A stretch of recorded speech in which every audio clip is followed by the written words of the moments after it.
मेरी बीवी एक डॉक्टर थी, उसने डॉक्टरी की, फिर मेरे साथ शादी हो गई। वो स्पेशलाइज नहीं कर सकी क्योंकि मैंने जब शादी कर ली मैं अकेला सफर नहीं करता क्योंकि हमारा माहौल बहुत गंदा था। 96 में शादी हुई, जब से मेरी बीवी मेरे साथ रहती थी। वो डॉक्टर बनी, आगे नहीं पढ़ सकी, लेकिन अब सब कुछ भूल गई है, सब कुछ भूल गई। लेकिन अल्लाह के फजल से मैं आपको क्या बताऊं, ना मेरी बीवी को महंगे कपड़े पहनने का शौक है, ना ज्वेलरी का शौक है, नहीं पहनती, ना कोई लच्छेदार चप्पलों का, ना गाड़ी का, किसी चीज का शौक नहीं है। उसको एक शौक है कि मैं जहां भी आप जाते हैं आपके साथ जाना चाहती हूँ, और अगर मुझे किसी मुल्क में जाना है तो मुझे सऊदी अरब ले जाओ। अल्लाह ने उसके सारे शौकों को खत्म कर दिया और इतनी खुश है, उसकी इतनी इज्जत है। अभी लाहौर आया हूँ मैं, बहुत अरसे बाद, मैं लाहौर का लाहौर रहा हूँ 20 साल। हर जगह से आ रहे हैं, आप भाई अपनी बीवी को छोड़ जाओ, हमारे घर वाले उससे मिलना चाहते हैं। ये किसी डॉक्टर की इज्जत है? अगर वो डॉक्टर बन जाती किस लिए मिलना चाह रही हो? तो कुछ भी नहीं है, मैं तो रिटायर्ड क्रिकेटर हूं, मेरा क्या हैसियत रहेगी? मेरी बहनों और भाइयों, हमारी इज्जत, हमारी खुशियां, चैन सुकून वो दीन में है। और याद रखना, हुजूर सल्लल्लाहु अलैहि वसल्लम के जमाने में हर घर में मस्जिद थी। मेरी बीवी ने घर में एक कोना बनाया है जो मस्जिद है, उस कमरे में ना तस्वीर है ना उस, मेरे घर में वैसे टीवी अल्हम्दुलिल्लाह है नहीं, तस्वीर नहीं, लेकिन मेरी बीवी ने जहां वहां चीजें, किताबें भी रखी है ना बच्चों की, तस्वीरों पे पेंसिल मारी हुई है, पेंसिल, दवाइयों पे पेंसिल मारी है, वहां नोट भी नहीं रखती, पैसे भी नहीं रखती। वो मस्जिद है, ना उसमें तस्वीर है ना खुराफात है। और वहां मेरी बीवी वो आमाल करती है जो मैं मस्जिद में जाके सीखता हूँ, वो मेरी बीवी ने जमात में जाके सीखी, वो मेरी बीवी वहां अमाल करती है। मैं आपको बता नहीं सकता कि मेरे घर में मेरे गैर हाजिर चोर भी आए हैं। क्या हुआ, मैं, क्योंकि सब रिकॉर्ड हो रहा है, मैं बुजुर्ग नहीं बनना चाहता, लेकिन मैं आपको बता नहीं सकता कैसे मेरे घर में ना होने के बावजूद अल्लाह ने मेरी बीवी की हिफाजत की। और मैं अक्सर क्रिकेट की तरह अब बाहर रहता हूँ, हम डिफेंस में रहते हैं, बस सिक्योरिटी का बहुत प्रॉब्लम है।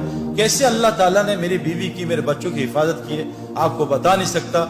इसके लिए आखिरी गुजारिश कर रहा हूँ कि तबलीग वाले क्या कर रहे हैं कि जैसे सिफात पायलट की हवाई जहाज और हवा में आती हैं, एक आदमी बाल्टी में बैठ जाए या टब में लेट जाए और कहे मैं जी स्विमर बनूंगा, वो कभी स्विमर बन सकता है? उसको स्विमिंग पूल के माहौल में बैठना पड़ेगा। एक आदमी रक्षा खरीद ले कि इंशाल्लाह 2 साल बाद मैं PIA का पायलट बनूंगा, ये पागल है, ये बगैर हवाई जहाज में जाए पायलट नहीं बन सकता। एक आदमी, जब तक ये लड़कियां और लड़के, जब तक वो मस्जिद की मेहनत जो हजरत मोहम्मद सल्लल्लाहु अलैहि वसल्लम ने की, जिससे अंदर उनके अंदर सिफात आई, सिफात है ना, क्या सिफात? एक सहाबी जंग में शहीद हो रहे हैं, उनका चचाजाद पानी लेके आया, ये पानी पियो, पानी पानी, आवाज आई तो पानी पीने लगे, साथ से आवाज आई पानी पानी। चचाजाद भाई ने कहा पहले उसको पिला, मुझे छोड़ दे। वो पानी पिलाने लगे तो आगे से आई पानी की आवाज, वो कहा मुझे छोड़, उसको पिला। फिर वो वहां से भाई की आवाज आई, तीनों सहाबी शहीद हो गए और पानी एक दूसरे को पिलाने का कर दिया। मेरे प्यारों, हमारे अंदर अंबिया वाली सिफात हैं, लेकिन मैं आपको सच बता रहा हूं, जब तक हम मस्जिद की उस मेहनत से नहीं गुजरेंगे जो हजरत मोहम्मद सल्लल्लाहु अलैहि वसल्लम लेके आए हैं, हमारे अंदर वो सिफात नहीं आ सकती। उन सिफात को लाने के लिए कहते हैं अपने घर में हमारी बहनें मस्जिद बनाए और हम रोजाना मस्जिद को वक्त दें। मस्जिद में हजरत मोहम्मद सल्लल्लाहु अलैहि वसल्लम के 4 आमाल होते थे। हमारे क्रिकेट ग्राउंड में 3 आमाल होते थे, फील्डिंग प्रैक्टिस नहीं, 4 अमाल, fielding practice, bowling practice, batting practice और फिटनेस प्रैक्टिस। हजरत मोहम्मद सल्लल्लाहु अलैहि वसल्लम की मस्जिद में क्या होता था, एक ईमान का हल्का लगता था, ईमान बनाने की प्रैक्टिस। आप मुझे कसम खा के बताओ, झूठ ना बोलना, आप दोनों लड़के लड़कियां बैठे हो, बताओ मुझे कि इस साल आपने फरिश्तों का कितना तस्करा किया? किसने किया? मुझे कुरान से एक फरिश्तों का वाकया सुना के बताए, बताओ भाई किसने किया? हम ईमान किस पे लाए? आमन तो बिल्लाह, सारा दिन मखलूक की बात, इससे हुकूमत से ये होता है, फलां से ये होता है, फलां से, आमन तो बिल्लाह, हम अल्लाह से होने को बोलते नहीं, ईमान कहां से बनेगा?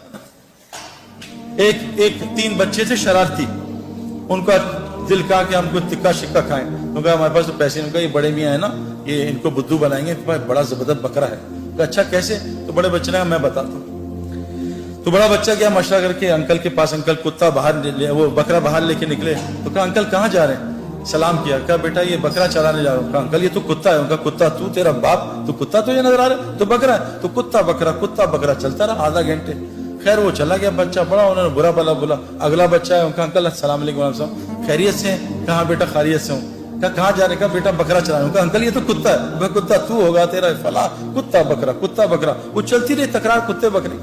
वो तीसरा बच्चा है, अंकल अस्सलाम वालेकुम, आप परेशान लग रहे हैं। कहा बेटा ये 2 पागल के बच्चे आए, मेरे बकरे को कुत्ता कह रहे हैं। अंकल ये कुत्ता ही तो है। उन्होंने मारा होगा, कुत्ता ही, बकरा ही दे दिया। جب بار بار میں آپ میں سے کسی کو کہوں نا یار تم پیلے لگ رہے ہو، تم پیلے 5 منٹ میں 10 دفعہ کہوں گا، آپ چھٹی دفعہ شیشہ یار پیلا تو کہیں نہیں ہو گیا، سعید بھائی پیلا کہہ رہا ہے۔ یہ میرے پیارو اللہ بڑے ہیں، اللہ سے ہوتا ہے، اللہ ہی کرتے ہیں، یہ ساری کائنات کرنے میں اللہ کی محتاج ہے۔ حضرت ابراہیم علیہ السلام بچے پہ چھری چلا رہے ہیں، اللہ نہیں کاٹ رہے کہ ابراہیم جب تک اللہ کی مرضی نہیں ہوگی چھری نہیں کاٹ سکتی۔ نمرود ابراہیم علیہ السلام کو جلا رہا ہے، اللہ بتا رہے ہیں کہ جب تک اللہ چاہے نہیں چاہیں گے ابراہیم علیہ السلام کو آگ نہیں جلا سکتی۔ میرے پیارو جب تک ہم یہ روزانہ باتیں نہیں کریں گے آمنت باللہ کہ ساری کائنات اللہ کی محتاج ہے، اللہ بغیر ماں باپ کے بچہ پیدا کر سکتے ہیں، آدم علیہ السلام بغیر بچے کے عیسیٰ علیہ السلام کو پیدا کر سکتے ہیں، بغیر ماں کے اماں حوا کو پیدا کر سکتے ہیں، پہاڑی سے حاملہ اونٹنی نکال سکتے ہیں، اللہ کو اونٹنی کی ضرورت نہیں ہے، بغیر موسم کے حضرت مریم کو پھل کھلا سکتے ہیں، مچھلی کے پیٹ میں یونس علیہ السلام کو 40 دن زندہ رکھ سکتے ہیں۔ اے میرے دوستو، اے میری بہنوں بھائیوں، ہم کو یہ روزانہ سننا بولنا پڑے گا۔ یہ دیکھو جسم جو ہے نا، دیکھو جسم یہ آج اللہ کی اطاعت پہ کیوں نہیں آ رہا؟ حالانکہ اللہ قرآن میں کہہ رہے ہیں یہ اسلام فطری دین ہے کہ تمہاری جسم اس فطرت پہ بنا ہے۔ آنکھ جیسی لڑکی دیکھے نظر نیچی ہو جائے، یہ فطرت ہے۔ آنکھ کا نابہم لڑکیوں کو دیکھنا فطرت کے خلاف ہے، اسی لیے تو دل بے چین ہوتا ہے۔ حرم میں گئے، حرم میں غلط پارکنگ کر دی اور حرم کی نماز پڑھی شیخ سدیس کے پیچھے، ایک مخلوق کا حکم توڑا، اب نماز میں بے چین ہے، یار گاڑی غلط پارک کر دی۔ ایک مخلوق کے حکم توڑنے سے حرم کی نماز میں دل بے چین ہے۔ میرے پیارو خالق کا تم حکم توڑ کے ہم چین آ جائے گا ہمیں؟ خالق کہہ رہے ہیں لڑکیوں نظریں نیچی رکھو، مردوں کو مت دیکھو، قرآن ہے یہ، سورہ نور اٹھائیں، اے مومن مردوں نظریں نیچی کرو، لڑکیوں کی طرف نہ دیکھنا۔ اور یہ میں آپ کو کنفرم بات بتا رہا ہوں، میری بات یہاں سے جائے گی، یہاں سے نکل جائے گی، وہ لڑکے لڑکیاں جو نامحرم کو دیکھتے ہیں ان کو ہدایت ساری دنیا کے ولی مل جائیں ہدایت کرنے سے۔ یہ سب سے بڑی بیماری اس وقت معاشرے کی میرے اندر بھی تھی، میں نے ان کو بند کیا 4 مہینے، تو میں آپ کو بتاؤں اللہ نے کیا دکھایا۔ میں شوگر کے انجیکشن لگواتا رہا دنیا میں، لیکن رسگلے گلاب جامن نہیں چھوڑے۔ میرا علاج کوئی ڈاکٹر کر سکتا ہے؟ سب سے بڑا مسئلہ یہ، سب سے بڑی برائی، موسیٰ علیہ السلام شعیب علیہ السلام کی بیٹیوں کا پانی نکال رہے ہیں، وہ 2 یا 3 بیٹیاں، کتنی تھی؟ 2 تھی، 3 بیٹیاں تھی، ان کا پانی نکال رہے ہیں، تو بیٹیاں کہہ رہی تھی چلو ابا کے پاس، ہماری مدد کی ہے۔ تو موسیٰ علیہ السلام نبی ہیں، اللہ سے کلام کرتے ہیں، کیا ایمان ہوگا میرا آپ کا؟ کیا ایمان؟ ذرہ بھی نہیں ان کے سامنے۔ وہ کہہ رہے ہیں تینوں لڑکیوں سے تم میرے پیچھے چلو، تم آگے چلو گی اور ہوا اڑے گی اور تمہاری قمیضیں تمہارے کپڑے ہلیں گے، میری نظر نہ پڑ جائے، تم پیچھے چل کے راستہ بتاؤ۔ نبی اپنی نظروں کی حفاظت کر رہا، ہمیں ضرورت نہیں ہے۔ نبی اپنی بیویوں سے کہہ رہے ہیں اے میری بیویوں، سامنے وہ عبداللہ بن مخدوم آ رہے ہیں، کہا یا رسول اللہ وہ تو نابینا ہے، کہا تم دونوں نابینا تھوڑی، چلو اندر چلے جاؤ۔ نبی اپنی بیویوں کو منع کر رہے ہیں۔ اللہ قرآن میں کہہ رہے ہیں اے نبی کی بیویوں، اے نبی کی بیویوں، جب صحابہ تمہارے سامنے آئے، ان کے سامنے موٹی آواز میں بولنا، موٹی۔ آج ہماری لڑکیاں کیسے بولتی ہیں؟ پتلی آواز میں ہیلو، ایک ہیلو کر کے آدمی کی کھوپڑی گھما دیتی ہیں۔ میرے پیاروں کیا نظام، شوہر آ گیا تو سخت آواز میں بات ہے۔ میں اکثر اپنے محرم عورتوں کو فون کرتا ہوں نا، جو میری محرم ہے، ان سے کہتا ہوں بھائی نامحرم مرد بول رہا ہوں، ذرا میٹھی آواز میں بات کر لینا۔ آج کیا ہے میرے پیاروں، یہ اتنا بڑا مسئلہ ہے، لیکن میرے پیاروں اس کو کنٹرول کرنے کے لیے ایمانی وولٹیج بہت چاہیے۔ یہ ہے نا، یہ لائٹ اور پنکھا یو پی ایس سے بھی چل جاتا ہے، اے سی کے لیے جنریٹر کی بجلی چاہیے، یہ نظروں کی حفاظت کے لیے ایمان چاہیے جنریٹر والا۔ وہ تو اندر آ نہیں رہا، وہ ٹرپ کر جاتا ہے بار بار، ٹرپ ٹرپ ٹرپ، بات سن کے کیوں؟ کہ ایمان کی کمزوری۔ تو تبلیغ میں میرے پیاروں اس ایمان بنانے کی محنت ہے، وہ ایمان بنے گا اس طرح جیسے حضرت محمد صلی اللہ علیہ وسلم نے بنایا صحابہ کا۔ اس کے لیے میری سب سے پہلے آپ سے گزارش کہ حضور کی مسجد میں 4 حلقے لگتے تھے، ایمان کا حلقہ، ایمان کے آمنت باللہ، روزانہ اللہ کو بولا سنا کریں۔ 4 رستوں سے کلمہ دل میں جاتا ہے۔ دیکھو پیٹ گولی، سر میں درد ہے گولی منہ میں ڈالی، پیٹ میں درد ہے گولی منہ میں گئی، گھٹنوں میں درد ہے گولی منہ میں گئی۔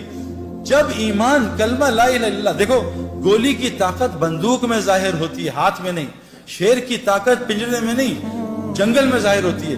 کلمہ لا الہ الا اللہ کی طاقت انسان کے دل میں ظاہر ہوتی ہے۔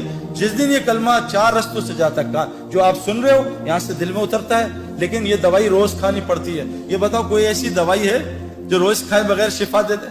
جی مہینے بعد 1 کھاتے ہیں، اس سے نہیں ہوگا کچھ، جتنے مرضی بیانات کرا لو۔ گولی کو روز کھانا ہے، روزانہ بلے پہ گیند مارنا، تب آدمی کھلاڑی بنتا ہے۔ تو یہ میرے پیارو لا الہ الا اللہ کی گولی کہ ساری مخلوق اللہ کی محتاج، اللہ اپنے کرنے میں کسی کا محتاج نہیں. اس گولی کو کان سے بھی ڈالنا ہے، اس گولی کو میں بول رہا ہوں اس طرح بھی ڈالنا ہے، اس گولی کو ان آنکھوں سے کائنات کا غور کرنا ہے، اس کے بارے میں سوچنا ہے. جب یہ کلمہ لا الہ الا اللہ دل میں اترے گا تو اللہ پوری زندگی کو محمد رسول اللہ سے بھر دے گا. اب لا الہ الا اللہ